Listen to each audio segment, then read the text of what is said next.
Master of Science in Integrative Recovery Systems and Digital Therapeutics, cultivating the next generation of recovery architects. This is a collaborative framework by Maoni, UACT, and the Foundation Clinic. Addressing the crisis of fragmentation and addiction care, we have the medical model. The medical model consists of acute detox, stabilization, and siloed clinical interventions, and that creates a revolving door phenomenon. And we are moving towards the peer-led sector, developing lived experience recovery organizations and building up from that. So we provide social connection, lived experience, and we bring the academic formalization and professionalization of the lived experience. So the current landscape fails to bridge the biomedical necessity of stabilization with the social spiritual necessity of connection. We need an architectural bridge between these isolated systems. The Maoni model is a tripartite framework of systemic healing. We take systemic theory and thinking, bringing together biopsychosocial, spiritual lens, viewing the client as a resource-rich individual in a malfunctioning system. So the individual's substance use disorder or mental health is a result of the system that they're living in. And so we bring in the Ubuntu philosophy around community, which is I am because we are. Community as a primary therapeutic agent. So we co-create recovery within communities of care. And then we use the phygital, digitalization, continuum, making use of artificial intelligence and the Metaverse, scaling connection beyond physical limits. And what's great about this is we can use technology to build communities of care, connecting people all over the planet and spreading this work in a very cost-effective, scalable way. Our program architecture and delivery matrix is a hybrid, immersive format. So it's 2-year part-time. It's 180 UK credits, and there's physical connection, so physical classroom connection, and there's 2 10-day intensives where we can meet in London or around the world, and the focus is on somatic practice, Ubuntu circles, human touch, and basically we come together and work in what we call containers, where we create classrooms where people understand the theory and the practice, and we build physical community there. Then we have the online virtual environments where we're using online technology to connect and gather information, which we can then integrate using AI technology to help us improve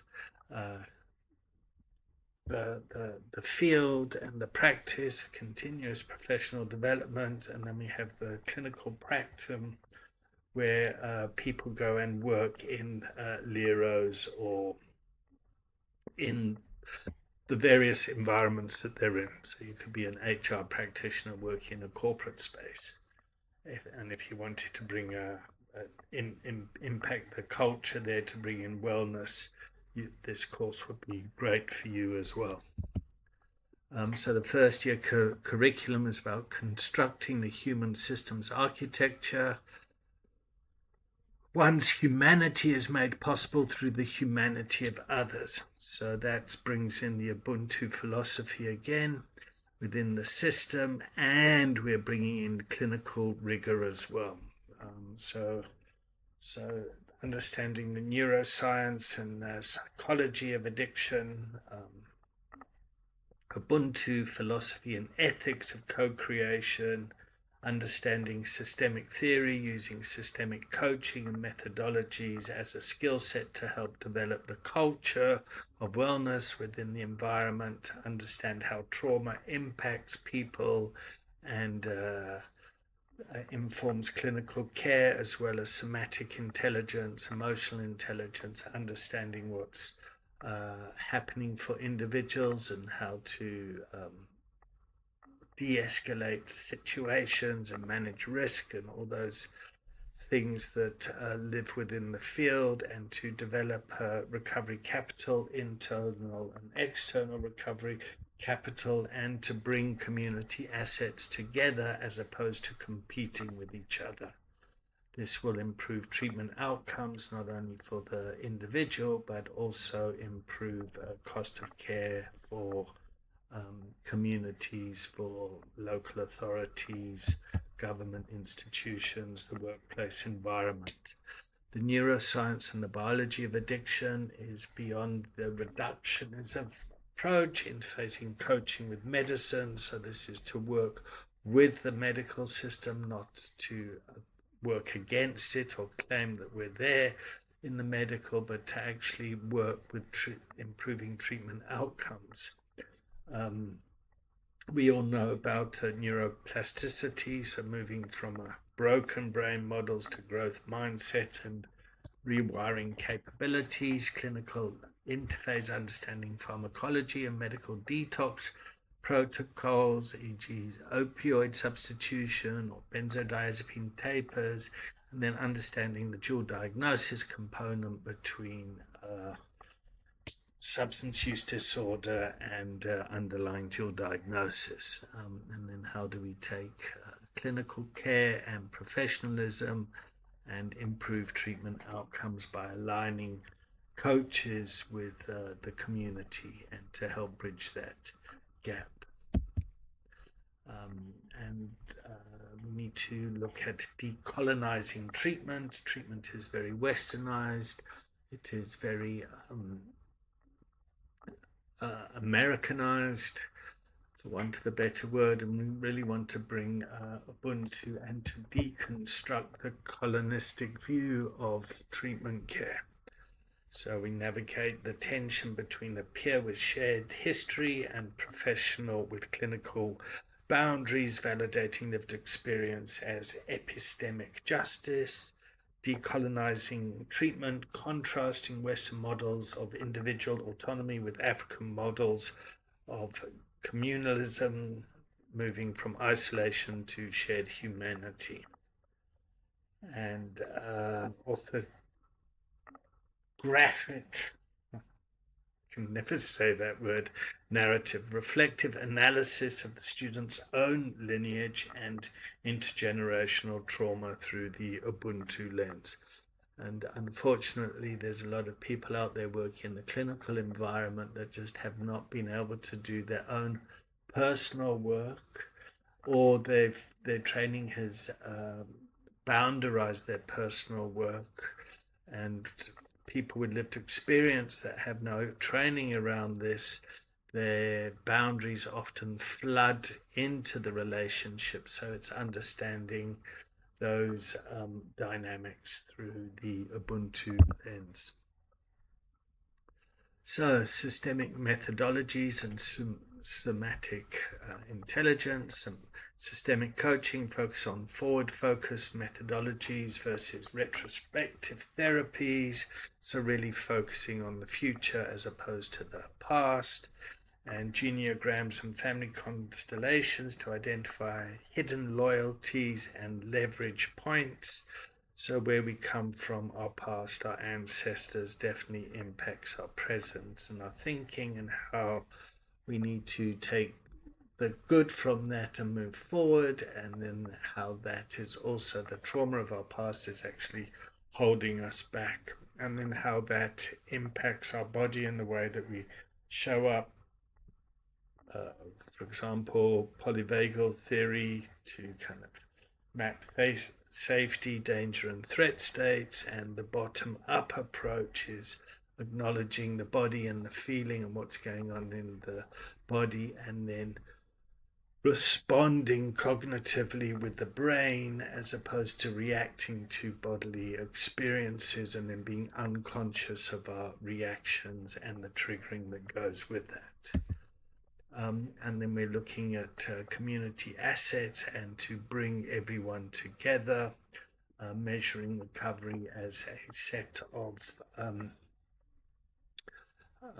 successes as opposed to just whether the person is abstinent or not abstinent, and how that is impacting the family and the community at large. So, building on recovery capital, the sum of personal, social, physical, cultural resources available to the client, methodological social prescribing, asset mapping to link clients from clinical isolation to community integration, and then assessing the community and what needs to happen to improve the various communities and what resources are available. And there's a big contrast between the Dutch environment, the UK environment, the Irish environment, the Ugandan environment, the Zambian environment, and the South African environment. And the diversity of our classes and environments brings additional educational learning and diverse solutions. So year 2 is really moving into the digital superstructure and how we are building on what our learnings are, how our AI models are taking what we're learning in the classrooms and integrating that to improve treatment outcomes, and the ethics of that sort of stuff. So the goal of that is to prepare students not just to use today's tools, but to design tomorrow's virtual care systems. And the modules that we do that is digital therapeutics and virtual care ecosystems. So understanding the Maoni intelligence system that we have here, the mathematics of recovery, so the systems, the outcomes, the measurements of that, Lero governance and leadership. So what are the ethical leaderships around this, and how do we measure the success of a lived experience recovery organization, and emancipatory research, where we're taking people's personal stories and tracking that back to progress and integrating that into their practice. And here we go into digital therapeutics and the metaverse. We have our Maoni app, we have our headsets, we have wearable devices, and how do you take feedback from all of those to predict what might happen in the future. Cuticles from generic wellness apps. Generic wellness apps. Excuse my reading there. So aligned with Digital Therapeutic Alliance standards. So really pioneering in that area, and to come along on the journey with us. But that's going to be used more and more and more as we go into the future, and working with to improve treatment outcomes with medical insurance companies, local authorities, national health systems. We're always looking at better ways to provide better treatment care to everyone within our communities to reduce costs and to support the criminal justice system in their world as bringing safety to communities. And again, we're going back to measuring and to preventing problematic relapse. So using AI to model linguistic shifts in journals and chat logs to predict relapse before it happens. So that sits in the prevention side of things. Digital phenotyping analysis, analyzing passive data, keystroke speed, sleep patterns, location as clinical indicators, and how do we remain ethical around that? And the ethics and data sovereignty. So managing algorithmic biases and ensuring the human in the loop protocols.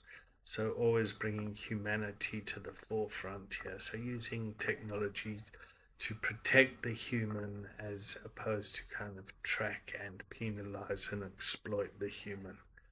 And unless we start creating this sort of curriculum and environment and professionals around this, the technocrats could run away and abuse people that are vulnerable, which is we know has happened historically with the treatment system, with body brokers, and there's lots of case studies where that will get spoken about within the training. And that basically takes us into Lero leadership, and how do you build a professional lived experience organization with people that have in the past been stigmatized, that people can feel safe with, and the people that come from a Lero environment, they understand the importance of governance, sustainability, and how can we find advocates for this. And yeah, and then we have emancipatory research, orthography, participating action research, um, which is a nice summary here. Nothing about us without us. So co-designing research with the community, which is really about a bottom-up approach, like what are we going to do around here to fix things for us, as opposed for people waiting for people to come in and the outsiders are going to fix us. So this again is a bottom-up approach, and that worked, this didn't work. We've learned better from that, and then to build up from the bottom. So as we're coming towards the end of this, we are going to assessment and ensuring that the people that are going out there are quality students, and people can feel reassured with the skills that a recovery architect is going out into the world. We have VR simulation exams where people will be trained on using VR as opposed to real life subjects. One of the problems that we see in the treatment world is a lot of students go off and they learn within existing community environments, and then that actually impacts the person that's making use of the services within that community. Documenting and evidence of building containers, working with communities, and having people come together. And somatic portfolio is basically a fancy word of saying, like, have you been in there and felt what's going on? And then there's a digital treatment, prototyping, designing actual digital interventions and software features. So how can you make use of systems and technology within your environment to improve connection within the community? So hopefully graduates will be eligible for CCARB, which is in the US, but certainly with UACT coaching certification and MAUNI accreditation, and curriculum is aligned with digital therapeutic aligned standards, which we're really pioneering and looking to work and collaborate with existing academic institutions. Thank you for watching. So as we come to the end of this, the graduate profiles, it's really important to understand what it is that we're producing. So the recovery architect will understand clinical rigor, they'll understand technology and digital innovation, and they'll be able to work in the community and to build community connections. And the environments that we're using to practice that is the institutional wisdom of the Foundation Clinic, which has been operating as a clinic for over 25 years within the African context, which is a lived experience recovery organization and has a lot of institutional history. The Ubuntu healing circles actually comes from public benefit organization, working with communities to benefit the public and everyone, as opposed to the private sector of treatment, and then using technology to with Maoni in the Netherlands, which is really embracing technology and pioneering the use of tech in this space, and to position the London Recovery Coaching Campus as a global centre of excellence. So our position in London is great, and there's lots of cultural diversity here and wisdom, and it's a great environment to learn practical and theoretical skills. So thank you for watching. I hope this has been helpful.